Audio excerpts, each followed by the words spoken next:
watch collectors, there's something you and I need to acknowledge, okay? There are different groups of watches, one being the good guys. These are the watches everyone loves. And on the other side of that spectrum, there are the bad guys, right? The most hated. They never seem to give themselves a break even. Looking at you, Hugh Blow. And then there's a group all on their own. I just call them the cult. Super freaky, and their followers will defend them to the death. But personal preferences aside, there are a group of watches that are kind of like the orological household names at this point. There's Rolex Submariners, the Cartier Tanks. These are watches that have been around for a very, very long time, and dare I say, these watches have stood the test of time. Oh.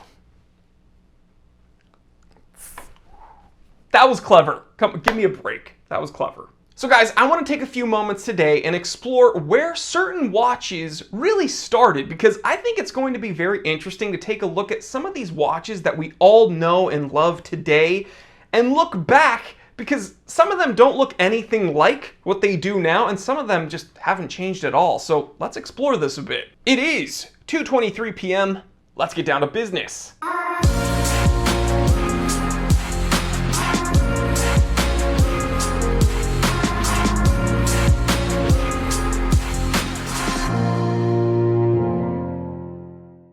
Okie dokie, guys. So I have tried to do this in chronological order, believe it or not. Wow. This is a wristwatch channel and we're doing it based upon time. So we're gonna go earliest to latest, and of course we have to start off with Cartier. The Cartier Tank. This is the ultimate dress watch, the tuxedo watch. Now I know some of you purists out there say, oh, you're not supposed to wear a wristwatch with a tuxedo. Okay, screw you. The Cartier Tank is well known for being rectangular. I mean, its shape is kind of what denotes it as being a Cartier Tank. This is probably one of the most recognizable rectangular watches ever. Now, what's funny is the juxtaposition between the name Tank and what the wristwatch is. It's a very dainty, elegant, small watch, no real complications. It's not supposed to be super duper robust, but the Tank, you know, I mean, it's a heavily armored military vehicle. It's kind of like polar opposites here. But you may be surprised to know that the Cartier Tank was literally designed after the top-down view of an early military tank. As early as 1916, Louis Cartier actually was sketching out a top-down view of a tank-designed watch. So he was like, okay, you're flying over some military tanks. What does that look like? That would be pretty interesting to make a watch that kind of resembles that, and bada bing, bada boom, we have one of the most prolific dress watches ever. Now here we can see one of the earliest Cartier tanks, again from the early 19-teens, and honestly, it hasn't changed all that much. I mean, we've had things like the Tank Americain, we've had things like the Tank Solo XL, so yes, some of them have gotten bigger, some of them have gotten smaller, but all in all, it's very, very refreshing to see that Cartier hasn't really deviated much from giving us a just standard Cartier tank. I love it. Next up, a watch many of us own or have gifted someone in the past, whether it has been, you know, vintage or modern, the Omega Seamaster. Now, Omega has been around for a very, very long time before the Omega Seamaster ever was a thing, but in 1948, around World War II, Omega actually sent about 110,000 units of wristwatches to the British Ministry of Defense. Now, just real quick, I'd like to clarify something. They didn't ship out these units to the British military at 1948. They actually shipped those units out between 1940 and 1945. But at 1948, they decided to actually produce these watches under the name Seamaster and give them to civilian consumers. So this is when we started to see the actual Omega Seamasters with a robust water resistance rating for the time and, you know, a robust build. And hey, if it was good enough for the British military, it would be good enough for you. So these were watches that were actually tested during the war and, you know, were really fun, robust pieces to wear at the time. Now, when you pick up a vintage Omega Seamaster and put it on your wrist nowadays in 2021, this does not feel like something you would ever want to go to war with, but, you know, people wore what they had. Now, around 2018, I believe Omega actually released the 1948 edition. This is the 70th anniversary edition, and it is beautiful. Beautiful watches. You know, they look exactly like these old vintage Omega Seamasters. I think in general Omega does too many limited editions, but this is one that they actually executed upon perfectly, in my opinion. And yeah, again, instead of getting one of these, I would actually prefer trying to source an authentic Omega Seamaster, a vintage Omega Seamaster, I should say. But if you don't want the headache of doing the whole vintage thing, then picking up one of these wouldn't have been a bad option. Now you compare these, you know, the 1948 Omega Seamasters to the Omega Seamasters of today, all the various ones that James Bond has gone to war with, all the ones that, you know, we have seen people scuba diving with and doing sporty things with, you know, very, very robust, kind of complicated ones like the Omega Seamaster chronographs. Those are big, bulky things, and you compare them to these old 1948 models. Wow, the technology has truly changed. Now, speaking of watches being worn in the wet, let's move on to some kind of controversial territory, okay? When you think of the first ever dive watch, what would you think of? Well, some of you smarty pants out there might be thinking of the Omega Marine watch, which is actually a rectangular watch that was sealed, and that was kind of one of the earliest watches meant to be worn underwater. But what about the Submariner? No, no, no. If you ever say Submariner, boy, blanc blanc. Yeah, that's right. Let me say it. Blanc blanc. I'm talking about the Blanc Blanc 50 Fathoms, people. Come on! When we think of dive watch, we think of a big rotating bezel. Look at those rotating bezels. Demonetized. When we think of a dive watch, we think of an oversized crown. When we think of a dive watch, we think of a high visibility, high legibility dial, something that you can see when you're doing nautical missions. And it's true, the Rolex Submariner has kind of taken the reins as being the most prolific dive watch, but there was another diver that came out a year before. Some people speculate that it was only, you know, a few months before. They argue that it was actually about 2 years before, and people will argue this just over and over and over again. But for the sake of this, okay, I'm using the facts. Came out about a year before the Submariner, okay? The Blanc Blanc 50 Fathoms. Now, these were developed by the French Ministry of Defense, I believe, for their Frogmen unit, so like their version of the, you know, Navy SEALs, back around 1952, and this did have an oversized rotating bezel. This did have an oversized crown and a high visibility dial. Everything you need, nothing you don't, and it wasn't worn on a bracelet, people. And what's great to see is Blanc Blanc is still making watches that resemble the original 50 Fathoms. Like, you do have the 50 Fathoms bathyscaphe, and you do have ones that look a little bit more sleek, a little bit more modern, but you can still find different iterations of the 50 Fathoms that kind of definitely resemble the OG, and I love that. That's so refreshing. They haven't really deviated all that much. But if you're a big sports watch fanatic, if you love dive watches, then we really do have to thank the Blanc Blanc 50 Fathoms back in 1952. But what about a few months after Blanc Blanc made the 50 Fathoms? What about a year after? Regardless of what time frame you want to use, very closely after the Blanc Blanc 50 Fathoms came out, another Swiss company had something to say. Rolex. That's right, launched in 1953 according to the Rolex website, the Submariner was the first diver's watch, waterproof to a depth of 100 meters. Impressive. Now, one thing I absolutely love about these early Rolex sports watches is they didn't have any integrated crown guards. It just makes for a nice, silky smooth case. Ooh, it looks perfect. Kind of looks like a Black Bay, now that I'm looking at it. But guys, again, whether or not you prefer the Blanc Blanc, whether or not you prefer the Submariner, doesn't really matter. The truth is, when we think of early dive watches, Rolex does kind of get the crown. You could argue their marketing was better. You could argue that it was maybe more attainable to the civilian consumer. There's a whole bunch of reasons why Rolex really did get the label as being the early dive watch over Blanc Blanc's 50 Fathoms. I like both. I would probably choose to get a vintage like OG Submariner and then a modern 50 fathoms because I actually prefer the bathyscaphe over, you know, the earlier iterations of the 50 fathoms.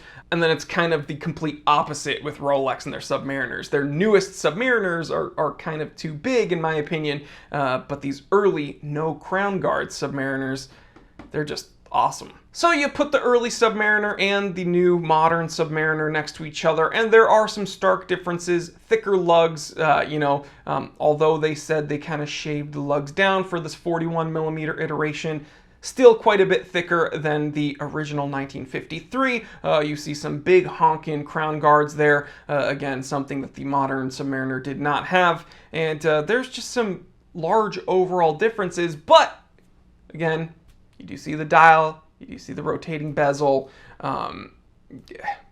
You definitely see where it came from. Now we are going to talk about another really interesting engineer's watch, a watch that also does pretty well against magnetism. You guys are already screaming at your computers or your phones right now. You know which watch I'm about to talk about, but we need to talk about the IWC Engineer because this is truly a feat of horological technology here. Now, when you look at the original IWC Engineer, it might look kind of unsuspecting. It might look just like, you know, your average old school vintage dress watch, but this is truly a feat of horological technology. Let's take a look. This is the one from 1954. Thanks to Monochrome Watches here for this information. Equipped with the Peloton winding system, the movement was inserted into a soft iron cage. The dial, the movement's ring, and the case back cover were creating a protection against magnetic fields up to 80,000 amperes per meter. Thus, the IWC Engineer reached more than 16 times the resistance required by the Swiss norm for anti-magnetic watches. Again, this is back in 1954. My dad was like 4 years old. So guys, for all of you who are huge fans of the Rolex Milgauss, we are going to talk about that. Don't worry, we're going to talk about that one too. It would be a huge bummer to ignore the origin of this kind of really interesting watch with the IWC Engineer. Now, let's move on to the 1974 iteration, or excuse me, 1975 iteration, and that is where Gerald Genta made one very Genta-y. What do I mean by that? Well, we take a look at the industrial case and bezel, the integrated bracelet. This looks like a Gerald Genta watch, and it is. Some might love that, some might hate that. I'm just kind of, I don't know. Okay, so 1954 was the IWC Engineer, but 1956, only 2 years later, Rolex wanted to get in the game with the Milgauss. Now, we all know and love this watch. You know, that lightning bolt second hand, really interesting. Ooh, that gorgeous green, or do you like blue? Which one do you like? Oh, there was even a white one. No, I'm talking about the one that kind of looked like a Submariner, the original. Capable of withstanding 1,000 Gauss. This watch was no slouch. Gauss, slouch. I don't know if that rhymed. I tried it. In fact, according to the Rolex website, made of ferromagnetic alloy selected by Rolex, it consists of two components, one screwed to the movement, the other to the oyster case. After rigorous testing by CERN engineers, C-E-R-N, it earned a reputation as the perfect magnetic shield. Maybe IWC might have something to say about that. But again, love the look of this watch. No crown guards, really sleek, interesting bezel, and you gotta love that second hand, man. Come on.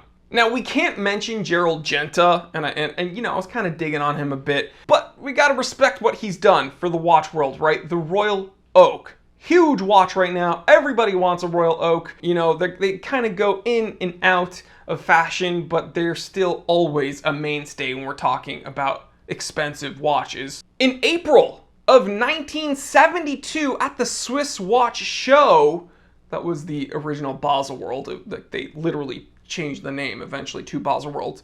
AP introduced the Royal Oak. Much more sharp than the Engineer, still with the industrial bezel, you know, the very Genta mark of kind of riveting the bezel to the case, integrated bracelet, again, just razor sharp edges on that bezel and that case and the bracelet. Most interesting part about this watch is back in 1972, this watch was considered oversized at 39 millimeters, but the watch was only 7 millimeters thick. Really sleek watch, really, really interesting. You know, I've gone in and out of love, or I've fallen in and out of love, I should say, with the Royal Oak. I think I've come back around to it. I've seen the salmon dial iteration that came out a couple years ago, and that just kind of sealed the deal for me. I absolutely love it. And, you know, getting one in rose gold or even yellow gold would be just, it's a total FU watch, right? And although people absolutely love that very razor sharp angular case, we can't ignore what happened a few years after. In 1977 all the way to 1985, AP wanted to switch things up. Again, these were the throes of the quartz crisis, introducing the rectangular Royal Oak. So while this isn't the first ever Royal Oak, the first Royal Oak looks a whole lot like the Royal Oak of today. Again, between 1977, I believe, to 1985, yeah.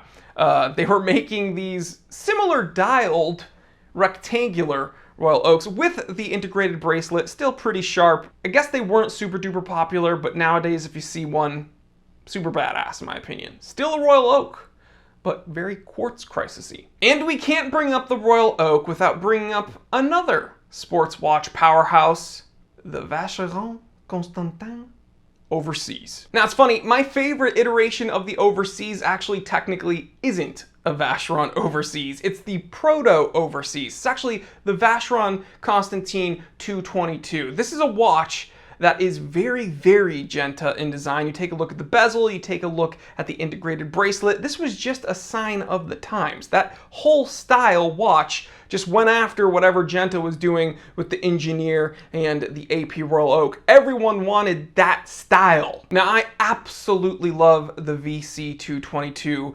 It is such a sleek, sporty watch. Everything you need, nothing you don't. I really like that kind of 1970s integrated bracelet design. I'm gonna harp on this a little bit longer, even though I know it's not technically an Overseas. We would not have the Vacheron Constantin Overseas without this VC222. Now these 222s were produced, I believe, with a 37 millimeter case, a 34 millimeter case, both having a JLC based automatic, or you could get a 25 millimeter case with a quartz movement.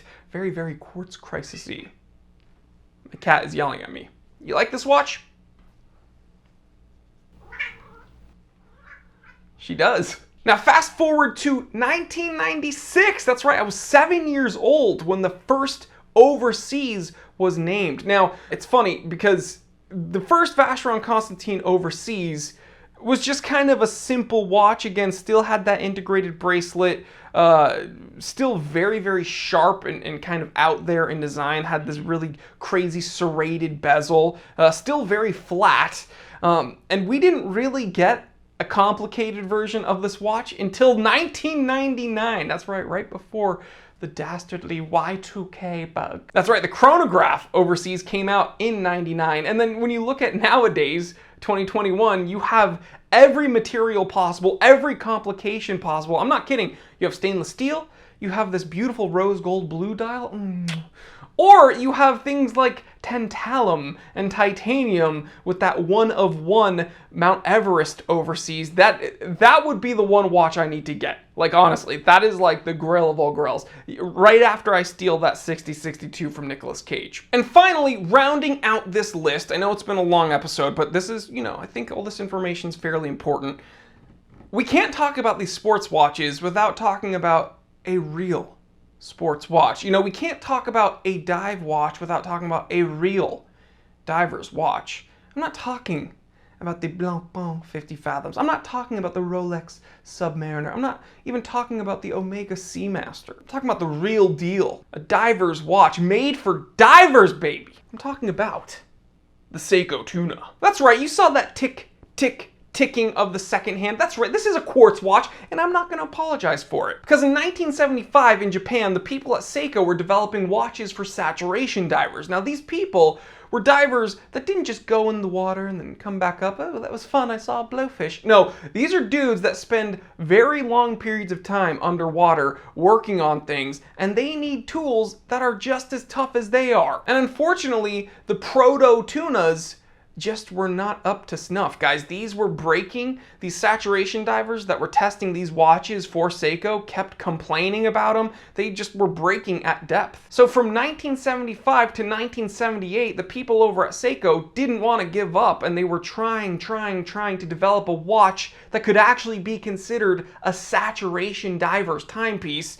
And that's when they came up with the 7549-7009 Tuna. So what did they do differently this time? Why did this 1978 version work better than the older one? Why was it the downsizing of it? Because the OG Proto Tuna was 51 millimeters, but this newer one from 1978 had a 49 millimeter case. Still oversized. No, that wasn't it. Was it the shroud?